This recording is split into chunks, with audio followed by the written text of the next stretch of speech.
Your shield is pressed against your chest so hard that every breath becomes work. Mud grips your boots, spear points search the gaps, and the longship behind you is already drifting with the tide. This is the image people remember, the battle. But if this is your first Viking expedition, the battle is not the beginning of the danger. It is what remains after everything else has already weakened you. Hours earlier, your real enemy was smoke, cold, hunger, and work. Most people in Viking-age Scandinavia were farmers and craftspeople, not full-time warriors waiting for the next raid. To survive the expedition, you must first survive the ordinary life that makes the expedition possible. Your strength will be measured in stored food, dry clothing, steady hands, and whether the group can depend on you. Around the year 900, a voyage west could promise trade, wealth, service to a leader, or violence. The word Viking described an activity and expedition more than a single uniform way of life. You are not a legendary warrior. You are a young farmer with useful hands, a strong back, and almost no experience of what the open sea or a real formation will do to your body. The day begins before sunrise. There is no private room, no glass window, and no clean separation between sleeping, cooking, working, and storing what the household needs. Smoke from the central fire gathers under the roof. It stings your eyes and follows every breath, especially when wind pressure pushes it back into the room. Animals may share part of the building or remain close enough that heat, smell, noise, and disease are part of the same winter system. Comfort is not the design goal. Survival is. The moment you step outside, the cold takes the moisture from your breath and turns the yard rigid. Every task must still be done, because the animals and the food stores do not pause for weather. Water may mean a walk to a stream or well, then carrying the weight back over frozen ground. One slip can injure you before the expedition has even started. Morning work is repetitive and physical. Split wood, feed animals, repair fencing, move grain, check roofs, and keep the fire alive. The same muscles you will need at sea are already being spent here. Grain is not simply food. It is time stored in a chest. If the harvest was weak or damp reached the bins, winter becomes a calculation with no easy correction. Porridge and coarse bread can keep the household moving, but they do not make hard work easy. Fat, dairy, meat, and fish matter because cold bodies demand energy. Food must survive longer than the people who prepare it. Fish is dried or smoked. Meat is salted when possible. Dairy is processed, and every container must resist damp and pests.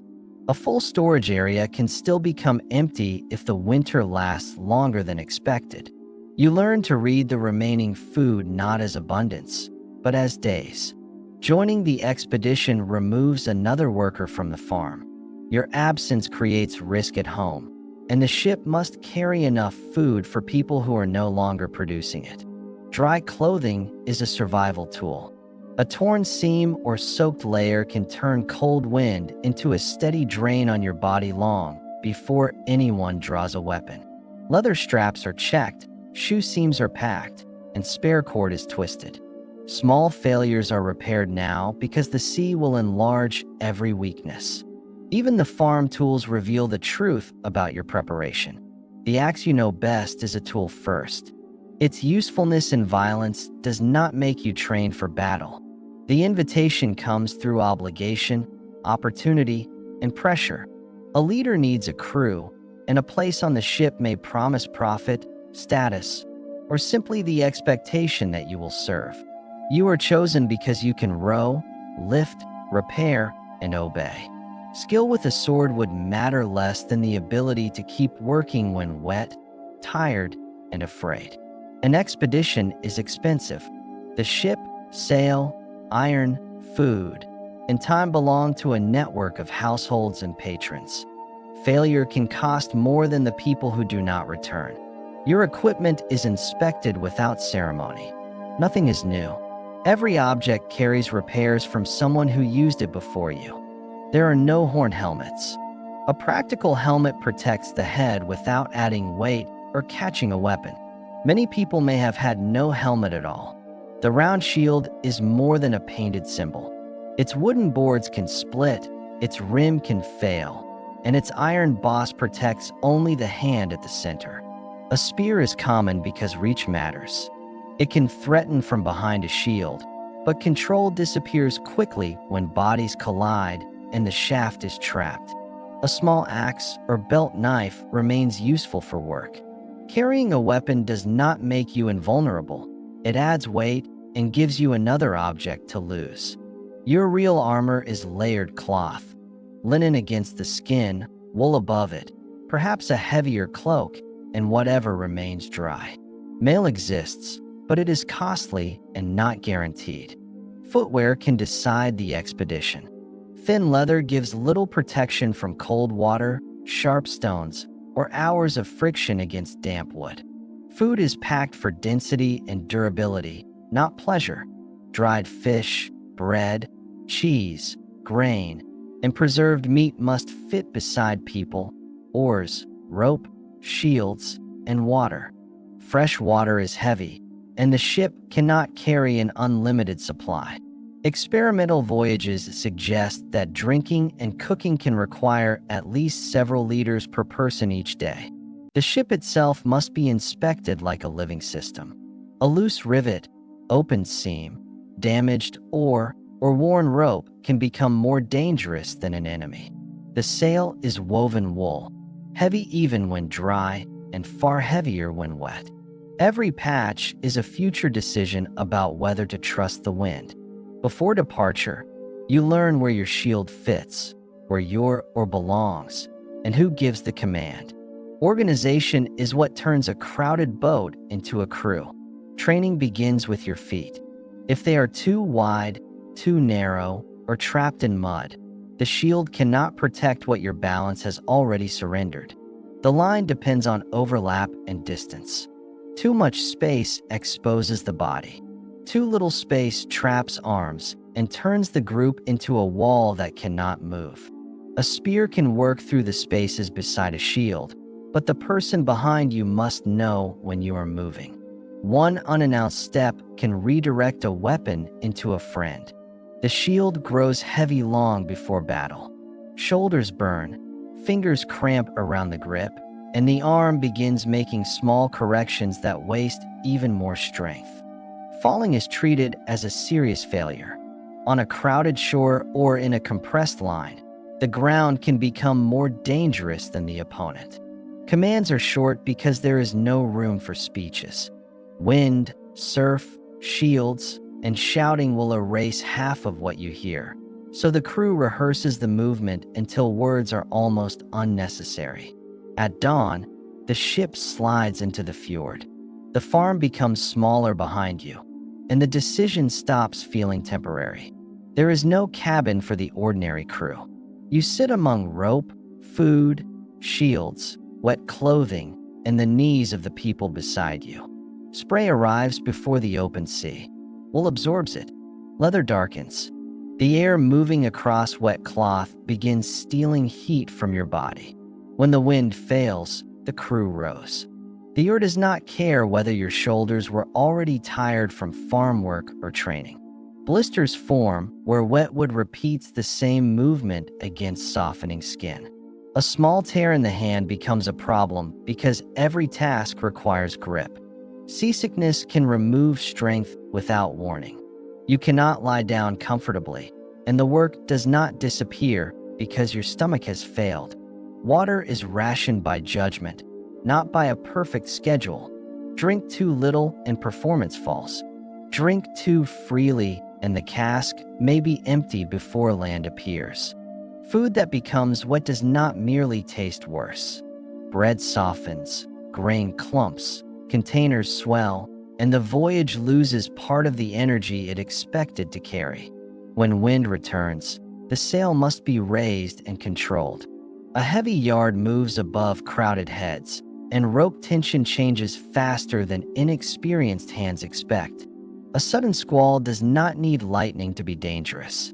The sail pulls harder, the ship heels, and the crew must reduce cloth before control disappears. Water enters with every hard wave. Someone must bail while others row, steer, and handle the sail. Survival becomes a division of labor with no spare person. Night does not stop the sea. The horizon disappears, wet clothing stays wet, and every sound from the hull feels like a warning you cannot inspect. Sleep comes in fragments, sitting or curled between equipment.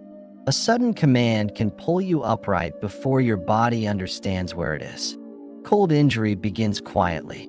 Fingers lose precision, shivering becomes exhausting, and judgment can fail before a person admits that anything is wrong. At last, land appears.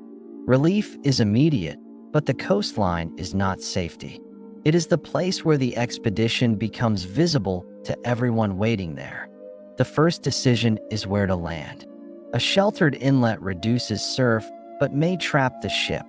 An open beach offers room, but exposes the crew from far away.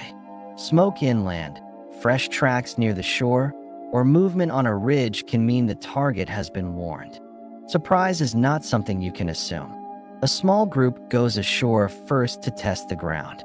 The mud that looks firm from the ship swallows the heel and slows every turn. The longship is pulled high enough to avoid immediate drift, but close enough for retreat. Every additional meter inland stretches the distance back to the only reliable escape. A guard remains with the ship, water, and supplies. The people moving inland are already weaker than when they left the farm, and part of the crew cannot join them. The path rises over wet ground. Shields and weapons change your balance, and the body that handled in or now has to climb without recovery. Before contact, the group closes ranks. Historical descriptions suggest ordered shield formations, but real battlefields were uneven, noisy, and far less perfect than modern demonstrations. The first missiles are less dramatic than a sword fight and more dangerous than they look. A shield catches the force, but the arm behind it absorbs the impact. When the lines meet, there is little room to swing. Pressure comes through wood, shoulders, and feet. The fight is partly a contest over who can remain standing. Your view narrows to the shield rim, the person beside you, and the ground immediately under your feet. The grand battlefield disappears. Mud grips one foot as the line shifts. Pull too hard and balance breaks. Move too slowly and the person beside you opens a gap. A spear point appears beside the shield, not in front of it. Your response must be small and controlled because there is no space for a dramatic dodge. Commands vanish beneath wood impacts, surf, and shouting. You see movement at one end of the line but cannot tell whether it is an advance, retreat, or collapse. The shield takes another blow. A crack runs from the rim toward the boss. The object protecting you has become a timer. The line bends. Someone falls. Another person steps around him, and the overlap disappears for a moment that feels much longer than it is. Now survival depends on a choice. Push forward with a failing formation, hold ground until the ship is cut off, or retreat before retreat becomes panic. You feel pain in the lower leg after a collision and cannot tell whether it is a cut, a twist, or a deep bruise. What matters first is that the leg still carries weight. Two people help you toward the shore because leaving one person behind can destroy discipline. But every helper removes another shield from the retreat. At the waterline, the ship is moving with surf and tide. Climbing aboard while exhausted is another task that can fail. The sail cannot simply carry everyone away. The ship must be pushed free or shipped, balance restored, and the wounded placed where they do not block the crew.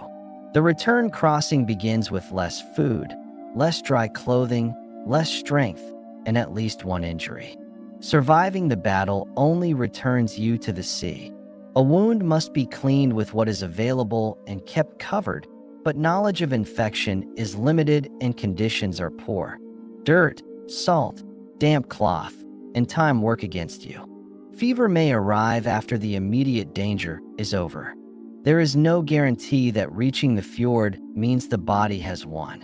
When the home shoreline finally appears, nobody looks like the warrior from a legend. The crew is salt-stained, sleep-deprived, thinner, and carrying the cost of every decision. So, could you survive your first Viking expedition? Not just the shield line, but the smoke, winter labor, wet voyage, failed surprise, retreat, and the long wait to learn whether your wound will heal.